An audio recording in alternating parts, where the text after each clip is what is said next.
नमस्कार दोस्तों, मैं हरेंद्र आप सबका यूट्यूब चैनल पे स्वागत करता हूं। आज हम आपको बताएंगे रेफ्रिजरेशन साइकिल। रेफ्रिजरेशन साइकिल क्या होता है और ये कैसे काम करता है।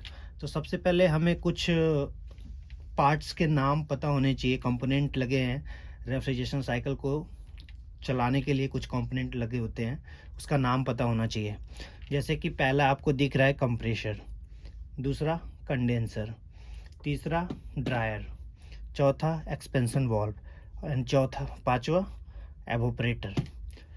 तो ये सब कैसे काम करता है और इन सब के मुख्य काम क्या क्या है। सबसे पहले हम स्टार्ट करेंगे कंप्रेसर से।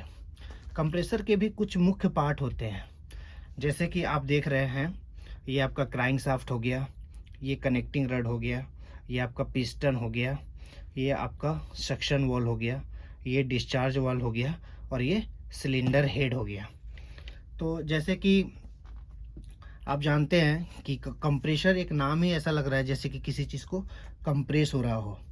तो कंप्रेशन जब होता है, जैसे कंप्रेसर हमारा स्टार्ट होता है, तो क्या होता है, जब स्टार्ट होता है तो ये क्राइंक शाफ्ट जो है ऊपर से नीचे की तरफ आता है।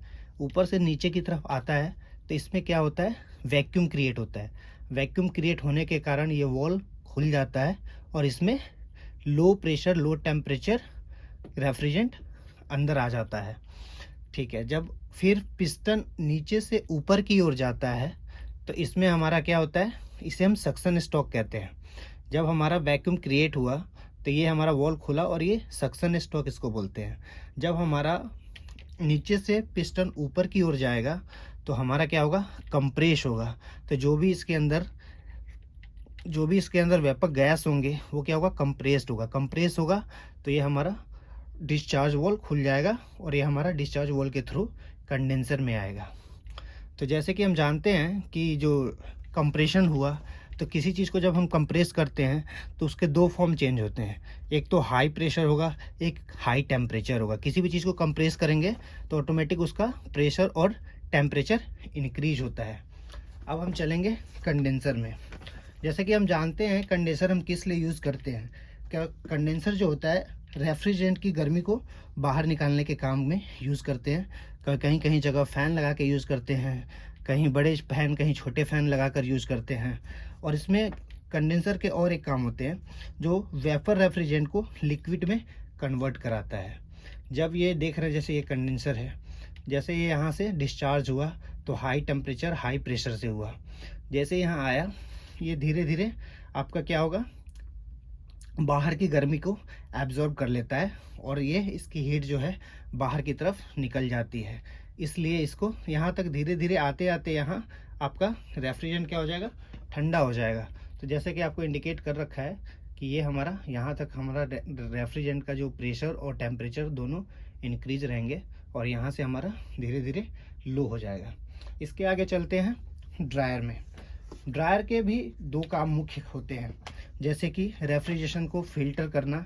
इसके अंदर एक फ़िल्टर लगा होता है, जो भी हमारा रेफ्रिजरेंट जाता है उस फिल्टर से होकर जाएगा, ताकि जो भी उसके अंदर कचड़े होंगे वो एक तरफ कचड़े फिल्टर के इधर ही रह जाएंगे और जो भी free flow of fine filter refrigerant होगा वो हमारा ड्रायर से होके जाएगा। और दूसरा काम ये होता है कि जैसे कि ड्रायर, इसके अंदर एक सिलिका जेल होता है। सिलिका जेल की प्रॉपर्टी हम जानते हैं कि जैसे किसी भी चीज़ को मॉइस्चर को एब्जॉर्ब करता है, तो मॉइस्चर को एब्जॉर्ब करने के काम करता है। ठीक उसके बाद हमारा एक्सपेंशन डिवाइस होता है। एक्सपेंशन डिवाइस का काम होता है रेफ्रिजरेशन का प्रेशर को लो करना, और ये लोड के अकॉर्डिंग इसकी वॉल्व खुलती भी है, जैसे कि हम जानते हैं। उसके बाद एवोपरेटर होता है। एवोपरेटर में जैसे ही जाएगा तो एवोपरेटर का क्या काम होता है, एवोपरेटर के भी दो मुख्य काम होते हैं। जैसे एवोपरेटर में जाएगा तो refrigerant low temperature low pressure में रहता है। तो जब इसमें जाएगा तो क्या होगा, ये वेपर हो जाएगा। वेपर वो कैसे होगा, एवोपरेटर में जैसे ही जाएगा बाहर की गर्मी को एवोपरेटर एब्जॉर्ब करता है और ये जो इसमें का जो रेफ्रिजरेंट है वो बॉइलिंग होने लगता है, जिसके कारण से एवोपरेटर वेपर फॉर्म में हो जाता है। यहाँ से वेपर फॉर्म में होने के बाद ठीक उसी प्रकार लो टेम्परेचर लो प्रेशर में आपका फिर दोबारा कंप्रेशर में सक्शन लाइन के थ्रू आएगा और ये साइकिल ऐसे